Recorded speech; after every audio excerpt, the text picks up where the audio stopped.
Hello दोस्तों, स्वागत है आप लोगों का हमारे यूट्यूब चैनल कॉमर्स इनसाइट पर।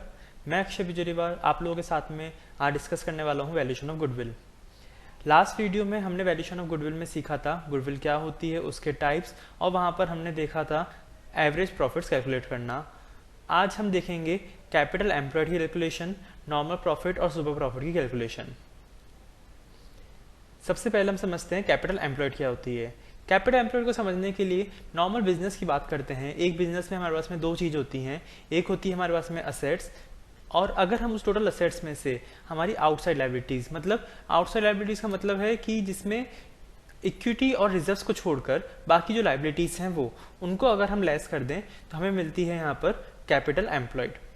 तो कैपिटल एम्प्लॉयड को हम इस तरह से समझ सकते हैं कि अगर बिजनेस में जो असेट्स हैं उसमें से आउटसाइड लायबिलिटीज हम लेस कर दें तो हमें कैपिटल एम्प्लॉयड मिलती है, या जो पैसा हमने बिजनेस में लगा रखा है एज अ इक्विटी वो हमारा कैपिटल एम्प्लॉयड है।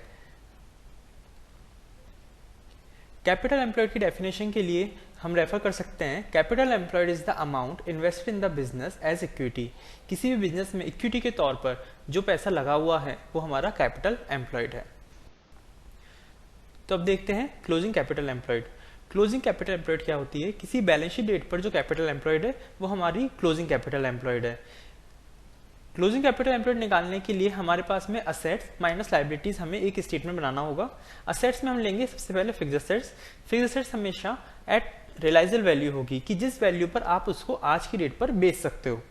लेकिन यदि क्वेश्चन में आपको फिक्स्ड असेट की रियलाइजल वैल्यू नहीं दे रखी तो आप उसकी बुक वैल्यू कंसिडर करोगे एट WDV, मतलब उस फिक्स्ड असेट्स की वैल्यू में से, कॉस्ट में से आप डेप्रिसिएशन को रिड्यूस करके यहाँ पर कंसिडर करेंगे।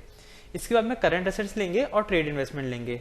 गुडविल की वैल्यूएशन करने के लिए जो क्लोजिंग कैपिटल एम्प्लॉयड की कैलकुलेशन करेंगे उसमें कभी भी नॉन ट्रेड इन्वेस्टमेंट्स को हम कंसिडर नहीं करेंगे। इसके बाद में हम ले सकते हैं इंटेंजिबल असेट्स। इंटेंजिबल असेट्स भी हम एट रियलाइजल वैल्यू ही लेंगे, और गुडविल कैलकुलेट करने के लिए गुडविल को एक्सक्लूड कर देंगे। हो सकता है सवाल में किसी तरह की गुडविल दे रखी हो जो कि आपने पहले परचेज कर रखी हो, लेकिन उसको क्लोजिंग कैपिटल एम्प्लॉयड की कैलकुलेशन के लिए हम एक्सक्लूड कर देंगे। लायबिलिटीज में हमें सारी लायबिलिटीज लेनी है जिसमें हमारे पास में करंट लायबिलिटीज और लॉन्ग टर्म लायबिलिटीज होगी। रिजर्व्स और सरप्लस ये हमें नहीं लेने। इक्विटी कैपिटल और रिजर्व एंड सरप्लस को हमें कंसीडर नहीं करना। लेकिन कुछ फंड्स ऐसे होते हैं जो कि फ्यूचर लायबिलिटी से रिलेटेड होते हैं, जैसे कि हमारे पास में एम्प्लॉय बेनिफिट्स के फंड हो सकते हैं, PF है, ग्रेचुइटी है, वो सब हम यहाँ पर कंसीडर करेंगे। उसको हम यहाँ पर लायबिलिटीज में ऐड करके क्लोजिंग कैपिटल एम्प्लॉयड निकालेंगे। तो क्लोजिंग कैपिटल एम्प्लॉयड में हमने सारी असेट्स को जोड़ दिया और लायबिलिटीज को घटा दिया, तो हमारे पास में A minus B closing capital employed calculate होती है। क्लोजिंग कैपिटल एम्प्लॉयड के बाद में बात करते हैं एवरेज कैपिटल एम्प्लॉयड की। गुडविल कैलकुलेट करने के लिए हम क्लोजिंग कैपिटल एम्प्लॉयड की जगह एवरेज कैपिटल एम्प्लॉयड यूज करते हैं। किसी भी चीज का एवरेज करने के लिए सिंपल सी टर्म है कि अगर हमारे पास में दो टर्म्स हैं या दो नंबर्स हैं, उनको एवरेज करने के लिए दोनों को ऐड करते हैं और डिवाइड कर देते हैं 2 से। तो किसका एवरेज करना है हमें? हमारे पास में एक अगर क्लोजिंग कैपिटल एम्प्लॉयड है तो एक हमारे पास में ओपनिंग कैपिटल एम्प्लॉयड भी होगी। तो सबसे पहले हम समझते हैं ओपनिंग कैपिटल एम्प्लॉयड और क्लोजिंग कैपिटल एम्प्लॉयड में रिलेशन क्या है। तो ओपनिंग कैपिटल एम्प्लॉयड में अगर हम इस साल के प्रॉफिट जोड़ दें, करंट ईयर्स प्रॉफिट ऐड कर दें, तो हमें मिलती है closing capital employed. Opening capital employed plus current year's profit is equals to closing capital employed. तो अब मैंने बात करी आपसे एवरेज कैपिटल एम्प्लॉयड की। तो एवरेज कैपिटल एम्प्लॉयड में अगर हम opening capital employed plus closing capital employed divide by 2, normal दो नंबर्स का एवरेज अगर हम कर दें तो हमें मिलता है एवरेज कैपिटल एम्प्लॉयड। लेकिन क्वेश्चन में कई बार हमारे पास में इन दोनों में से एक ही चीज होती है, तो हमें करंट ईयर के प्रॉफिट को कंसीडर करते हुए एवरेज कैपिटल एम्प्लॉयड कैलकुलेट करना होगा। तो उसको देखते हैं। अगर हमारे पास में ओपनिंग कैपिटल एम्प्लॉयड है तो उसमें हम जोड़ देते हैं half of current year's profit, तो हमें मिलेगा एवरेज कैपिटल एम्प्लॉयड। यदि हमारे पास में क्लोजिंग कैपिटल एम्प्लॉयड है तो हम उसमें से माइनस कर देंगे half of current year's profit, तो हमें मिलेगा एवरेज कैपिटल एम्प्लॉयड। ध्यान रखिएगा यहाँ पर हमें प्रॉफिट्स हमेशा आफ्टर टैक्स लेने हैं। आफ्टर टैक्स ही करंट ईयर्स के प्रॉफिट को हम कंसीडर करेंगे। आफ्टर टैक्स के अलावा यदि आपने कोई उसमें रेक्टिफिकेशंस किए हैं प्रॉफिट्स में, जैसे करंट एसेट्स की वैल्यू में कुछ चेंज होता है या करंट लायबिलिटीज की वैल्यू में कुछ चेंज होता है, तो उससे भी हम प्रॉफिट्स को एडजस्ट करके यहाँ पर कंसिडर करेंगे। तो एवरेज कैपिटल एम्प्लॉयड के लिए हमारे पास में 3 फॉर्मुलाज हैं। Opening capital employed plus closing capital employed divide by 2। दूसरा opening capital employed plus half of current year's profit after tax या फिर closing capital employed minus half of current year's profit after tax. ये दोनों formula इसी formula का एक derivation है जिसमें हमने क्लोजिंग कैपिटल एम्प्लॉयड की वैल्यू रख ली है opening capital employed plus current year's profit. अब देखते हैं नॉर्मल प्रॉफिट और सुपर प्रॉफिट। नॉर्मल प्रॉफिट क्या है? नॉर्मल प्रॉफिट किसी भी बिजनेस में अगर इंडस्ट्री की रेट पर हम कुछ प्रॉफिट कमाते हैं तो वो है नॉर्मल प्रॉफिट। यदि एक बिजनेस में आप नॉर्मली कुछ भी पैसा इन्वेस्ट करते हो तो आप मानते हो कि एक इंडस्ट्री रेट पर आपको प्रॉफिट मिलेगा। उस इंडस्ट्री रेट को हम कहते हैं एनआरआर या नॉर्मल रेट ऑफ रिटर्न, कि एटलीस्ट इतनी रिटर्न तो हमें इस बिजनेस में, इस इंडस्ट्री में मिलेगी। तो अगर हम एवरेज कैपिटल एम्प्लॉयड को नॉर्मल रेट ऑफ रिटर्न से मल्टीप्लाई कर दें तो हमें मिलती है नॉर्मल प्रॉफिट्स। तो नॉर्मल प्रॉफिट्स क्या है? किसी भी बिजनेस में लगाए हुए पैसे को एनआरआर से मल्टीप्लाई करके नॉर्मल प्रॉफिट कमाया जा सकता है। सर एनआरआर क्या है? एनआरआर है इंडस्ट्री की नॉर्मल प्रॉफिट रेट। इंडस्ट्री की नॉर्मल प्रॉफिट रेट को निकालने के लिए एक सिंपल सा फॉर्मूला हम यूज कर सकते हैं जिसमें हम डिविडेंड अपॉन या फिर डीपीएस अपॉन एमपीएस या ईपीएस अपॉन एमपीएस भी कंसिडर करते हैं, जो कि इंडस्ट्री की रेट्स में से होता है। आगे बात करते हैं सुपर प्रॉफिट की। सुपर प्रॉफिट निकालने के लिए हमारे पास में होगा एफएमपी।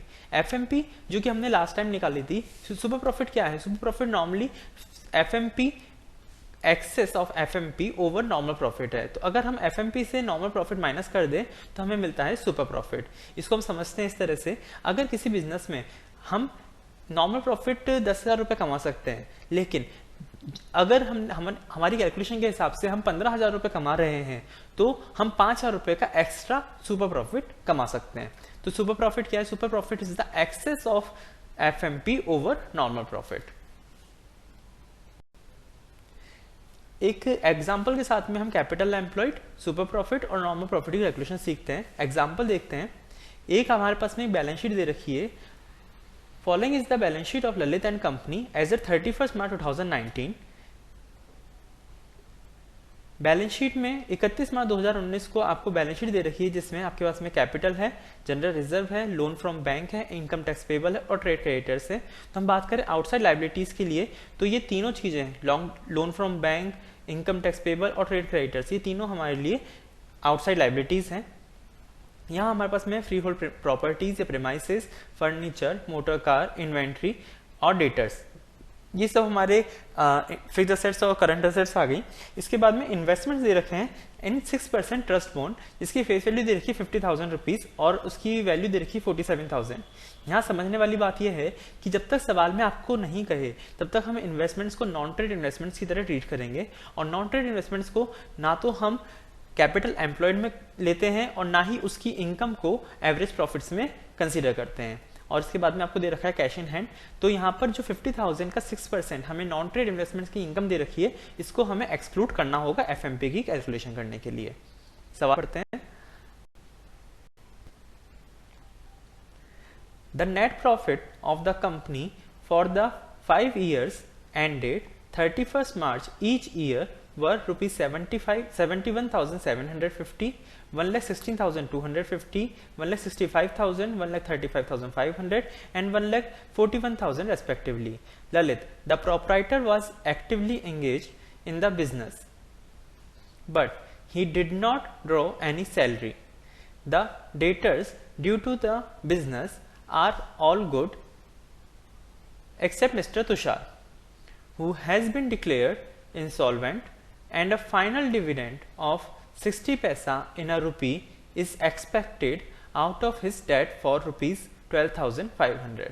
समझते हैं, हमें पिछले 5 सालों के प्रॉफिट्स दे रखे हैं और हमें बता रखा है कि ललित जो प्रोप्राइटर है वो बिजनेस में एक्टिवली एंगेज था, लेकिन उसने कोई सैलरी यहाँ पे ड्रॉ नहीं करी है।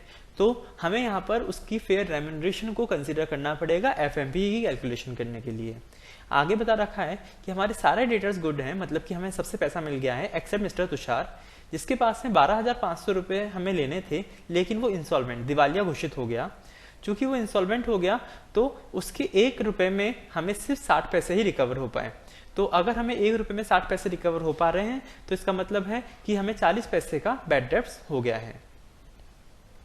तो इस वजह से हमारी करंट एसेट्स की वैल्यू डिक्रीज हो जाएगी, जिसका हम इफेक्ट लेंगे हमारे 2 जगह। एक तो एफएमपी की कैलकुलेशन करने के लिए जो करंट ईयर के प्रॉफिट्स होंगे उसको एडजस्ट करेंगे, और दूसरा क्लोजिंग कैपिटल एम्प्लॉयड निकालने के लिए हम हमारी एसेट्स को भी इस अमाउंट से, बैड डेट्स के अमाउंट से रिड्यूस करेंगे। आगे देखते हैं, the other assets are revalued as follows, जिसमें आपको दे रखी है motor car 37,500, furniture ₹5,000 and freehold premises ₹3,25,000। तो आपको 3 असेट्स की वैल्यू रिवेल करके दी है। हम अगर बैलेंस शीट का एक पार्ट देखें तो इसमें हमें फ्री होल्ड प्रॉपर्टीज थी 2,25,000, तो 2,25,000 के बढ़कर 3,25,000 हो गई है। फर्नीचर 5,500 से घट के 5,000 हो गए हैं और मोटर कार 31,250 की जगह 37,500 हो गए हैं। तो यहाँ पर हमारी असेट्स की वैल्यू में चेंजेस हुए हैं। असेट्स की वैल्यू में चेंजेस का इफेक्ट हमें एफएमपी में लेना होगा, जहाँ पर हम change in depreciation, additional depreciation या फिर सेविंग इन डेप्रिसिएशन को कंसीडर करेंगे। डेप्रिसिएशन की रेट यदि सवाल में नहीं होती है तो हम मोटर कार या फिर व्हीकल्स और प्लांट एंड मशीनरी पे 15% की रेट और फर्नीचर और बिल्डिंग पर 10% की रेट लेते हैं। तब देखें 2,25,000 की वैल्यू 3,25,000 हो गई है, तो 1,00,000 रुपए का हमें यहाँ पे एडिशन होगा और उस पर हम 10% के डेप्रिसिएशन एडिशनल चार्ज करेंगे। 5,500 की वैल्यू रिड्यूस होकर 5,000 हो गई, तो 500 पर हमें सेविंग इन डेप्रिसिएशन होगा और 31,250 के वैल्यू हमारे पास 37,500 हो गई, तो यहाँ पर भी हमें एडिशनल इन डेप्रिसिएशन होगा, जिससे हम एफएमपी में कैलकुलेट करेंगे। The fair remuneration to the proprietor, the fair remuneration to the proprietor of the business may be assumed at ₹1,250 per month and the normal rate of return may be taken at 15% per annum. Calculate the amount of actual average profits and the amount of super profit. समझते हैं, हमें बता दिया उसने, जो हमने यहाँ पर कहा था कि ललित एक्टिवली एंगेज था बिजनेस में लेकिन उसने कोई सैलरी ड्रॉ नहीं करी, तो उसको एक फेयर रेम्यूनरेशन में कंसीडर करना है 1,250 रुपीज़ का, जो कि पर मंथ दे रखा है, तो हम पर एनम लेंगे और एनआरआर हमें दे रखी है 15% पर एनम की रेट पर। एक्चुअल एवरेज प्रॉफिट मतलब हमें एफएमपी कैलकुलेट करनी है और इसके अलावा सुपर प्रॉफिट कैलकुलेट करना है। तो सवाल हमने एक बार पढ़ लिया है, हम आंसर पे चलते हैं। सॉल्यूशन करने के लिए सबसे पहले हम स्टेप 1 करते हैं, calculation of average adjusted profits. Average adjusted profit सबसे पहले हम एडजस्टेड प्रॉफिट्स निकालते हैं। एडजस्टेड प्रॉफिट सिर्फ और सिर्फ करंट ईयर के हैं, बाकी ईयर्स में कोई एडजस्टमेंट दे नहीं रखे, तो सिर्फ करंट ईयर के प्रॉफिट्स को एडजस्ट करते हैं, जिसमें हमारे पास में प्रॉफिट दे रखा है 1,41,000 का। 1,41,000 में हमें डिक्रीज वैल्यू ऑफ असेट्स को कंसिडर करना होगा। तो करंट असेट्स की वैल्यू हमारी डिक्रीज हुई है, जो कि हमारे पास में वैल्यू थी 12,500, जिसमें हमें 40 पैसा का बैड डेप्ट हो गया, मतलब 5,000 का रिडक्शन हो गया असेट्स की वैल्यू में। इस रिडक्शन से ही हम हमारे करंट ईयर के प्रॉफिट्स को भी रिड्यूस कर देंगे। तो करंट ईयर के प्रॉफिट रिड्यूस करके हमारे पास में अमाउंट आ गया 1,36,000, जो हमारे एडजस्टेड करंट ईयर्स के प्रॉफिट है। अब एवरेज प्रॉफिट्स की बात करते हैं। एवरेज प्रॉफिट्स निकालने के लिए हमारे पास में 2 फॉर्मूलाज होते हैं, एक वेटेड एवरेज, एक सिंपल एवरेज। तो हमने देखा था कि हमारे यहाँ पे कोई देखिए यहाँ पर कोई भी इसमें ऑर्डर नहीं है, तो हमने यहाँ पर सिंपल एवरेज यूज किया। तो सिंपल एवरेज से हमारी एवरेज प्रॉफिट्स आ गए 1,24,900 के।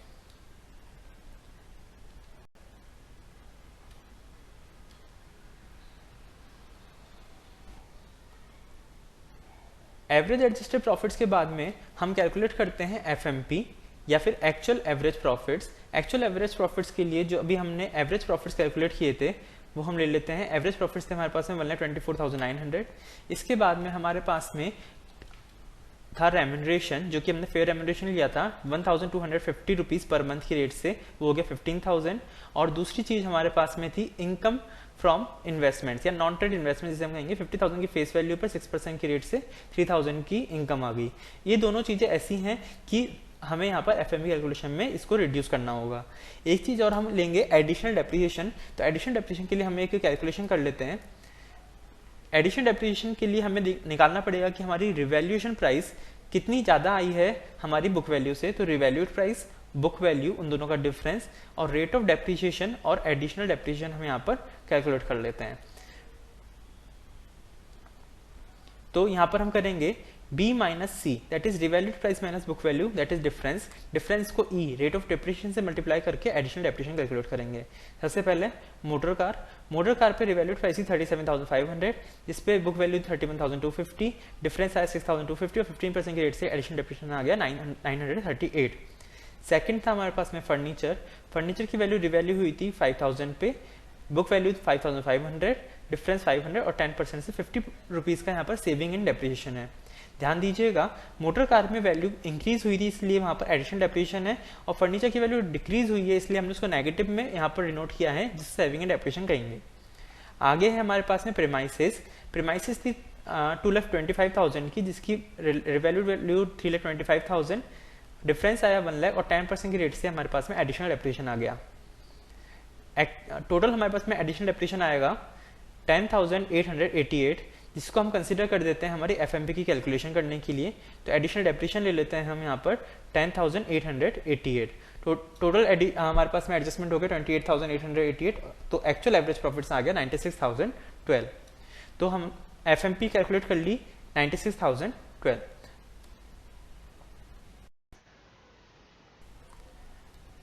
एफएमपी कैलकुलेशन के बाद में हम करते हैं capital employed calculation. Capital employed, closing capital employed और एवरेज कैपिटल एम्प्लॉयड। तो एवरेज कैपिटल एम्प्लॉयड के लिए हम सबसे पहले कैपिटल एम्प्लॉयड निकालते हैं, इसमें से टोटल असेट्स में से आउटसाइड लायबिलिटीज माइनस करेंगे। इसके लिए हम एक स्टेटमेंट बनाते हैं, statement showing calculation of capital employed.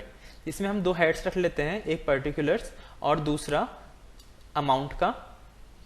Particular और हमारे पास असेट्स सबसे पहले, जिसमें कैश 36,250 और दूसरा डेटर्स हमें ध्यान हुए 75,000 के हमारे पास में डेटर्स थे, और उसमें एक एडजस्टमेंट था बैड डेब्ट्स का, जिसकी वैल्यू थी 5,000, 12,500 का 40%।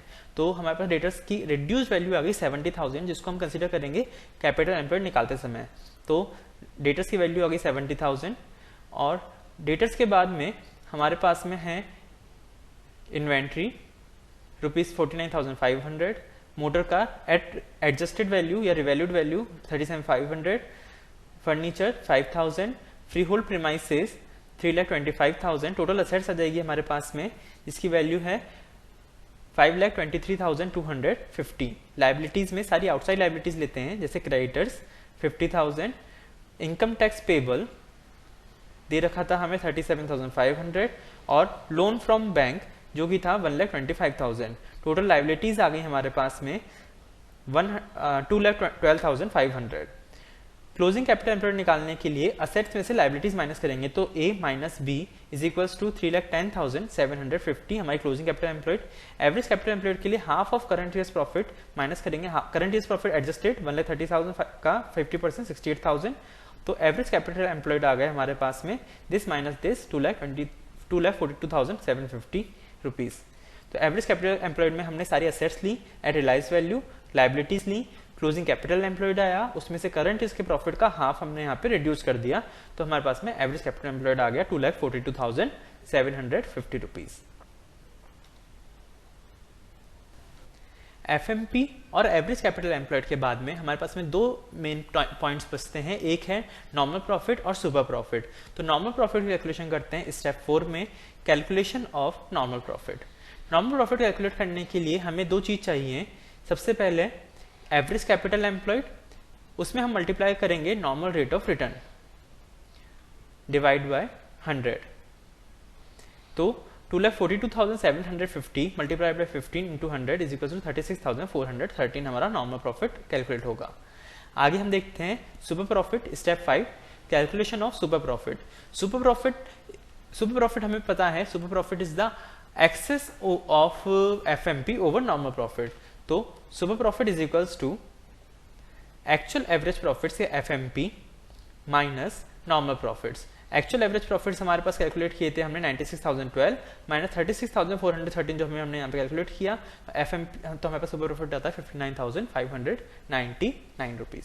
तो हमने इस एग्जांपल में समझा कि सबसे पहले हमें एडजस्टेड प्रॉफिट निकालना है, फिर एवरेज प्रॉफिट्स, फिर एफएमपी, फिर capital employed, average capital employed, normal profit and then super profit. I hope कि आप लोगों को ये वीडियो पसंद आया होगा। इस वीडियो से रिलेटेड कोई भी क्वेरीज हैं आपके पास में तो आप हमें कमेंट कर सकते हैं। इस वीडियो की सारी पीडीएफ हमारे टेलीग्राम चैनल पर आपको अवेलेबल हैं, और किस तरह के वीडियोस आप देखना पसंद करेंगे प्लीज़ हमें कमेंट करके बताइए। हमारे चैनल को लाइक कीजिए, शेयर कीजिए और सब्सक्राइब कीजिए। कमेंट करना ना भूलिए और हमसे जुड़े रहिए। Thank you very much.